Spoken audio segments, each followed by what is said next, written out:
Hi, everybody. Welcome back to another Indie or Die podcast. And today I'm very lucky to be joined by devs from Melonhead Games in South Australia here, John Oestmann, and Patrick Webb. Welcome, guys. Thank you and congratulations on the launch of Rooftop Renegade. It's great to see Thank that you very game much. come out. Yeah. Yeah, we're pretty happy about it too. So, for those that haven't seen the game, what's the game in a nutshell? What could you tell me about it?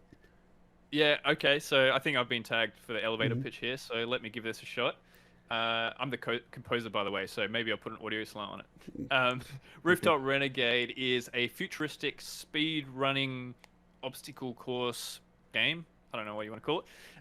But basically, you play as Svet, she's trying to get away from the evil Globocorp. And basically, the way you play the levels is you're going from one side to the other, um, trying to do it as fast as possible, dodging obstacles, kind of doing some futuristic parkour on your hover blades. So it's kind of like rollerblades, but the future.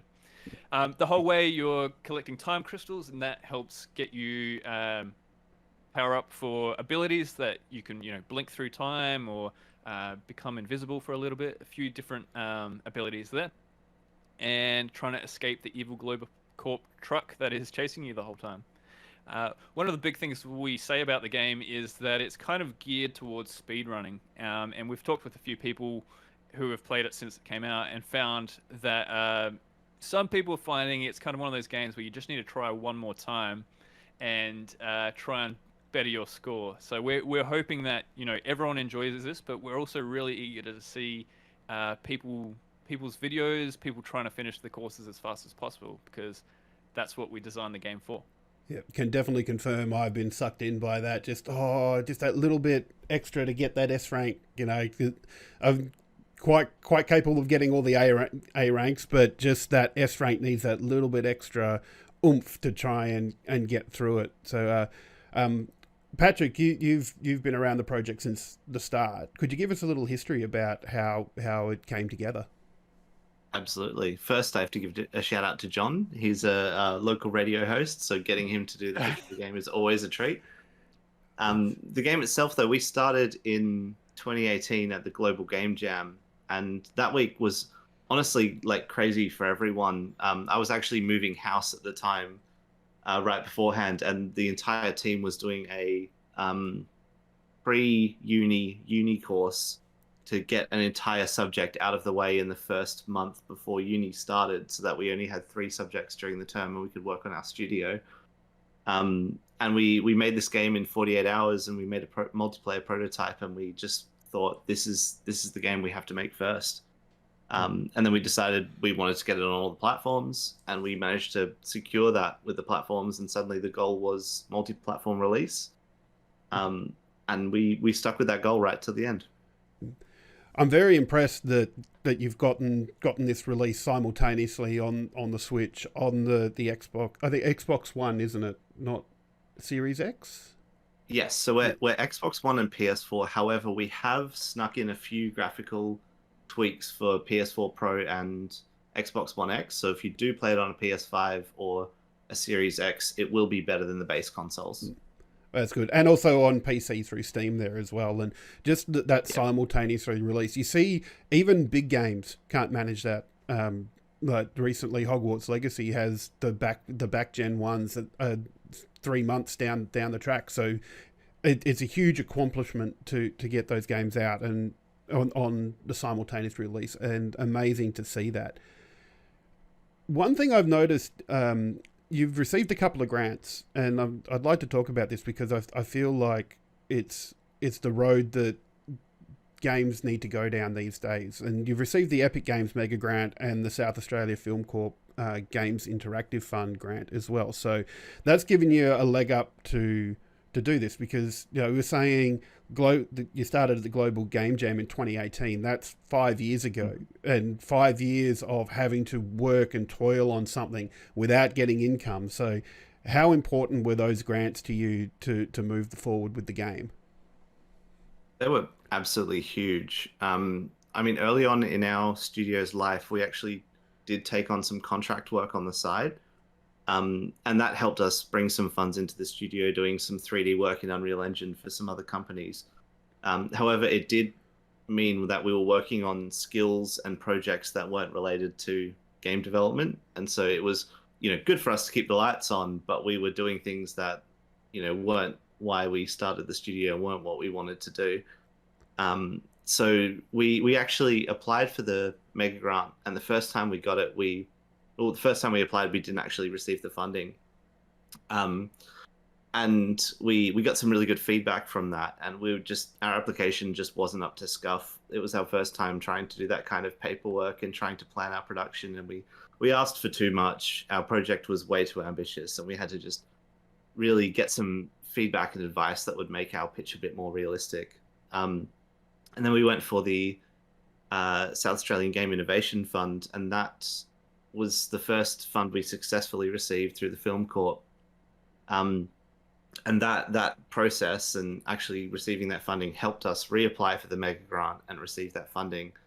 And you'll see in the credits of the game that funding led to us being able to work with a lot more people than just our core team, who were all at the time working for free. So we were able to help ourselves out and drop some of our contracts, but also bring on people such as John, and that was a huge game changer for the project. Yeah, so as Pat said, from my world, that grant was everything, because without it, I wouldn't have been involved in the project. And Pat, correct me if I'm wrong, but I think I came onto the project right at the start of 2020, which was actually right around when lockdown started happening. So it was actually really interesting from my point of view that coming onto this project, being a project I could actually do, like working from home and stuff like that, was for me actually a very lucky situation. Absolutely. I'd say for our team, it was a huge transition, moving from working in an office, and we're all there at all times, and it was very easy to keep people motivated, because if someone was tired, you could kind of hype them up pretty quickly. Whereas when you're at home and you're tired, you just kind of stop replying and people don't know what's going on.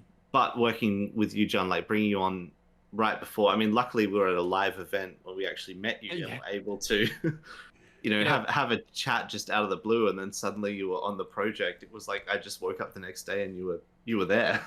Funny story with that, actually. I almost didn't go to that networking event as well, because I was meant to go with one of my other friends who's also in the game industry, and he just wasn't feeling well that day, so he couldn't come. And so I was like, I don't know if I'm up to it, but I'm like, you know what? I think I'll just go to this one, just push myself.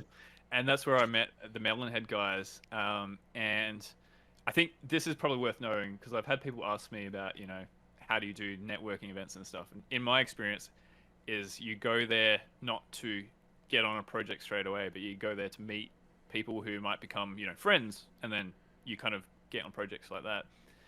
And what we found is that, we just had great rapport. I know we're talking about, I think Alex back then was telling me that I looked like someone from The Walking Dead or something. And this was like the first night that we had really met. So it was like kind of good rapport from the get-go. And that just kind of carried us through. So. Absolutely. Honestly, if you'd pitched to us directly, I probably would have been like, oh no, this is a bit confrontational. Yeah. But you just kind of just had a chat with us, and then I think you just casually mentioned you were a composer. And then we actually asked you further questions about that, and that's how it started. Correct me if I'm wrong. Yeah, let's go with that. That sounds good. Yeah. It's interesting that, because networking is such this nebulous term but really it is just talking to people and getting to know people. And it's, I find it particularly important, like in the content creator space that we're in as well here at Game on Oz. It's very important to get out there and talk and see what other people are doing, and someone might have an idea that doesn't fit for their project but is good for yours. So it's all this sharing of ideas as well, not just within your own team but within the industry as a wider whole. You did mention as well, in terms of the South Australian Film Corp grant that you got, that networking was involved in that, and I think that's a very important thing to talk about as well, because the video games industry in Australia is still particularly in its infancy. There was a report I saw that said that as of 2022, 21-22, I think that the Australian games industry was $284 million in revenue and employed just over 2,000 people. So it's still a significant amount of people there, but knowing where to get that money from as well, and get those grants, that's a very important thing. And knowing people that have gone through that process to help build those games and that funding is super important. So I guess was there an industry body in South Australia that you went to talk to about applying for the South Australian grant, or was it more talking to other devs and seeing what they're doing? So it was actually a lot more interstate conversation that happened, because we've had there's an annual event, GCAP, which is Game Connect Asia Pacific in Melbourne. It's like right before PAX Australia, and it's a developer conference. And I've been attending that event since 2016, and I'd met a couple of people who'd gone through Film Victoria funding, which is now Screen Victoria.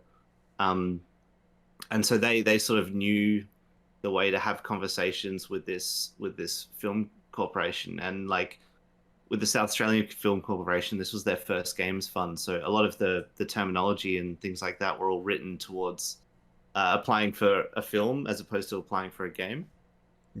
And so having people who'd gone through that experience in another state and had secured that funding was like invaluable to actually, understand what they were asking for, what the film corp themselves were trying to get out of it, which was mostly, having games be successful in our state. And I think, like being able to talk to people that have gone through that process is just huge. And game devs are always like really happy to share their experience. Like if they've received some sort of funding, they're probably like, hey, look, we loved it. Here's how you should do it. Here's the stuff that's a bit strange. Here's the stuff that you should make sure to mention. And, talking to people like humans also is very helpful, like making sure that the people assessing these applications, they all are doing it because they want to support an industry. They're not doing it because, they're trying to take your IP or anything like that. Mm. Yeah, and that's another thing, isn't it? When you're talking about applying for these grants, most of the time they're done through a government body, and government speak is something else. It really is. And learning how to understand and what they're actually looking for when they ask a question that your everyday English says, oh, this is what they're asking for, but what they're asking for is actually something else. It's wild. And having, people, from those companies start to engage with the industry has been such a big difference. I think we've seen, like I said, Victoria's been doing it for a while. Other states are all doing it now, and bringing on games people, myself included, to just help translate all of this stuff. So do I take that to mean that you've been involved with the South Australian Film Corp to make these things a bit easier for game devs? Yeah, actually. So in the last, it was about 4 or 5 months ago, the local film corp actually has hired me to be their game development, industry representative. Essentially, they've brought me on because I've received their funding in the past, and I've helped other devs with this. They brought me on to help them better facilitate their programs for game developers. That's amazing. So that's I'm part-time making games and part-time helping other people work on their games, which is pretty cool. Yeah. Well, that's it. If you want the information, you go to the people that have gone through the process, that can help people, aid them, and come at it from the game dev point of view. That's really awesome. Absolutely, and every state is doing that at this point, which is cool. Pat, did you want to say a little bit about the Sage event that we just had? Oh, I'd love to talk about Sage. Yeah, go. I'm happy to hear about it. And the response?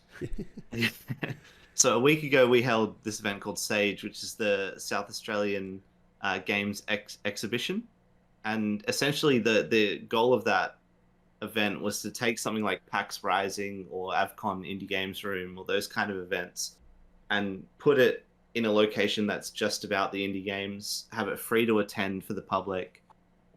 We also invited, government and industry representatives, so that there was a little bit of formalities, but mostly it's just a bunch of people coming to play games. And it was a huge success. We had Kotaku come past and do a really, really amazing write up on the event, and just having like South Australians come past and see that like really cool games are made in our state was just a huge, huge win. Yeah, that is absolutely amazing, because half the battle sometimes is just getting the games out there. And I know I've been to a couple of events here in Western Australia where you get to go and see a heap of games. Unfortunately, I started getting involved in this industry as COVID hit, so a lot of it was either online, or if you did get an in-person event, it was more a presentation rather than a hands-on thing. But now getting to see all the WA indie games for me come out is just amazing. And I know there was a Screen Australia grant, the games expansion pack one, and I was so happy to see there was a couple of WA games that I've seen floating around for a while pop up on that, and just I'm just so excited to see all these games getting this funding. But let's get back to Rooftop Renegade for a bit here, and particularly keen to talk to John about this, because I've loved the music that's in the game. Oh, thank you. Yeah, and just the way it all fits. It's like this sort of dystopian, sort of cyberpunky universe, and just all the synth beats that you get in there, and it's just really an active, action-packed score. Could you tell us a little bit about the approach you had to developing and composing the music for Rooftop Renegade? Yeah, sure. Let me give a bit of context as well. So sorry if this gets a bit ranty, but it's all context. So originally, like we said, I was brought onto the project a few years in, I think it was. And we started talking about, what we wanted for the score. First thing, fortunately for me, there was already like all the core gameplay was there. I think it was the first two worlds, Cyber City and Rising Resort, were mostly there. So I had very like clear references, which for me as a composer, each composer's got a different kind of workflow. But if I can see what I'm making it for, it helps a lot. The way I approach music composition is I'm always thinking about kind of the world, or the environment, or the biome, or the atmosphere, and trying to kind of reconvey that through the music that I'm writing. So Cyber City basically very clearly required synthetic sounds, grungier sounds. It's at nighttime. It's all kind of a little bit artificial. Rising Resort, some of the lore behind that required music that was a bit more kind of jazzy and casino-like, which you can hear in one of the first tracks that you hear there. But then also because it's like in the clouds and it's kind of, a bit more like bright and more positive kind of atmosphere, that's where, some of the tracks have a bit more kind of piano, and then the electric guitar, which kind of came out and everyone loved straight away, fortunately, so that became kind of one of our signature sounds in there. But, the choice to do mainly drum and bass was very clear to me from the beginning, and I think to the other guys as well, from if I remember our early discussions correctly. I personally grew up playing a lot of Nintendo games, F-Zero X and F-Zero GX on the GameCube, so racing games like that. But again, it's one thing I found, it's not just Nintendo, but Nintendo a lot have music that is part of the level rather than like a playlist that's scrolling through. And so I think that's something that's very dear to my heart, and so that's something I'm always trying to do. I must admit, like, one game that caught my attention in the last year or so has been Metal Hellsinger, and the way the music interacts with that game. So I very much appreciate how the ebb and flow of the game is is influenced by the music. So if you're doing really well, you've got this really amazing upbeat score that's happening, and if you're falling behind a little bit, maybe gets a little bit panicky and a little bit little bit like that. So you're touching on like the reactive aspect of the music as well, which is so originally, I mean, we always knew we wanted to do reactive music, and the idea was always to have it basically sound less positive when you're not doing well and more positive or more exciting when you are doing well.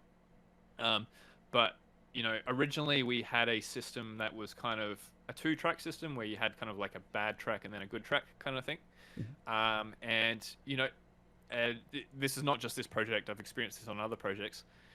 Ideas can be really good, but once you're actually playing the game and testing them, you get a better feel for them. And we decided ultimately to change kind of the system. So what we now have is you have a music track for the level, and then it brings in additional layers of instrumentation as your crystal level goes up between 4 stages. So, and again, we had to test that and make sure it worked, and there was always tweaking involved. But I think once we had that in, it was very much like instantly we thought it felt better, and we decided to continue in that direction. Yeah, and it really is. Like you feel it in the game. The music adds to the game. Like you mentioned, like the Nintendo titles do that really well as well. But you never feel like the music is just there for atmosphere in Rooftop Renegade. It builds, and it's flat out amazing. I'm very glad that you went to that networking event and was able to be brought on board. Thank you. Me too. Yeah. One thing I was always very interested to hear, and this goes back to a conversation we had with Alex, who used to work on the project with you guys as well. He mentioned that the game started out as a multiplayer game, and as it was going through, if people weren't in the office to test, it was hard to test the multiplayer stuff. And so it might have been you, Pat, you might have written a bot that did all the bits and pieces about how your goons interact and shoot stuff. So and then that became a core part of the single player experience on the game. I find that really fascinating, how one little bit that you did to test has sort of transitioned into a big, it became the game. So could you talk us through like the process of how you were testing this multiplayer game before moving on to deciding that the multiplayer is good, but reckon we can do this single player even better? Absolutely. So we, as mentioned, we started in the game jam, and at the end of the game jam, we only had the multiplayer. So it was minimum 2 players, maximum 4, and it was 1 player runs. And I think we just had like a countdown, and it was like however many seconds are left on the countdown is your score, or maybe it was distance. I don't know. It was a long time ago. That build of the game is actually still playable on the Global Game Jam website if you really want to go down memory lane. But from there, I had to test the single player mechanics just by nature of not needing someone else to walk up to my desk and hold a controller while we were playing. And in the multiplayer mode, the enemies, their crosshairs are sort of all over the screen. But when you play single player, when we set up the AI, just a really basic, if you walk near a hazard, a gunner would shoot it. It had no brains at the time or anything. It was just always active. And we added that in, and we found that the AI shooting at the last second without the crosshair showing where they're about to shoot created a different dynamic to the multiplayer, which was sort of like this kind of like sudden pressure of having the level change right ahead of you versus trying to like subvert your friends in the multiplayer. And so we just kept testing that, and we found it really fun. We started to do like competitions in the office. We had like a leaderboard on our whiteboard and everything. And then so when it came to the next AvCon event in 2018, we were lucky enough to get a big table and have 2 screens. So we put the multiplayer on one screen, and then we did a score challenge on the other where we had a prize. I can't remember what it was. Would have been like a mouse pad or something. But we had a little contest running, and we found that people kept coming back to sort of claim their best times. So we had like a little mini leaderboard, and someone would come past about 3 hours later and check that they were still in charge. And if they weren't, then they'd sit down again and play the level. And then people just like, we got to the point where we'd have to tell someone, hey, look, someone else wants a shot. We need to give them a turn. But then that kind of kept happening at all our local events, and I think 2019 AvCon was probably the highlight where this was a year later, and we had the Australian speedrunners come through because they were doing a panel at the time at AvCon, and they came through and they were getting really competitive with each other. And I remember at the last second on the last day of the weekend, like they were telling all the attendees to leave. We had to put on high vis vests because the forklifts were coming in. And they were doing they were still playing, and someone at the very last minute, when they were kicking us out, actually beat the best time and claimed the prize. And everyone's like cheering and carrying on, and we're like, "Here's your, notepad and mousepad. Enjoy." Yeah. And it was just this like huge event, and we're like, we really tapped into something here. We have to lean into this because, it's a culture around it, really. And I think that's kind of a key as well. If you want people to keep coming back and playing your games, you've got to have something to attract them back. And just from my own single player experience on it, the rankings in it, and just the movement in the game, it does that. And just even playing against the bots, being able to react to when they blow a hole through the floor, all of a sudden your grind rail isn't blue anymore, and you're not getting that burst of speed. That reaction is just everything.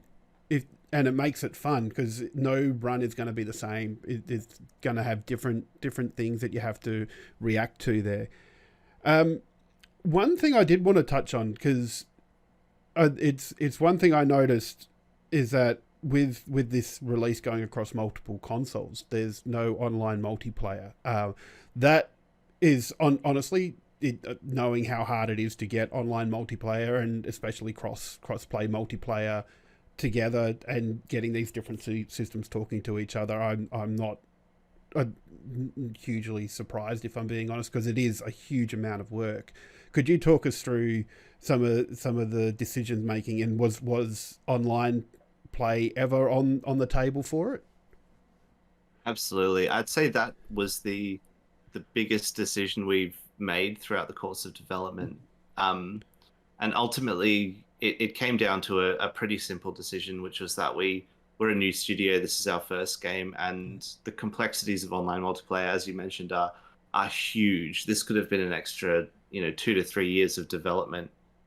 If we'd made it the game just for one platform, maybe that decision could have been a bit easier, but we wanted to get the multi-platform, and the party mode is just one aspect of the game, and we didn't want to devote all of our resources into it.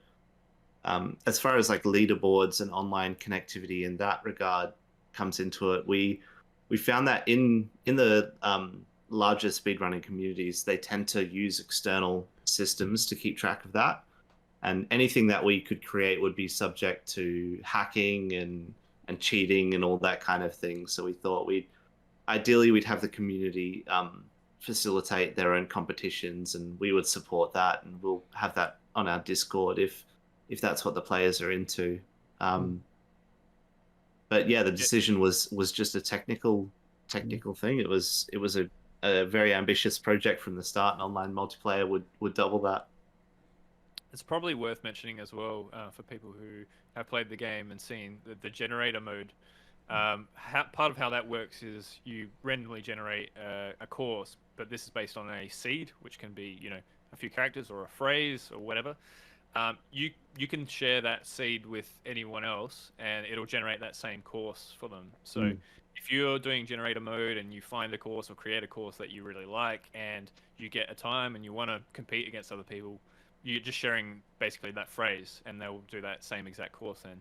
So Pat's, what he said about online multiplayer bringing its own, it's technical. I think it is also like, there's a lot of admin that goes into community work and stuff like that as well, which we would love to do, but we just have to be realistic about it being the first game.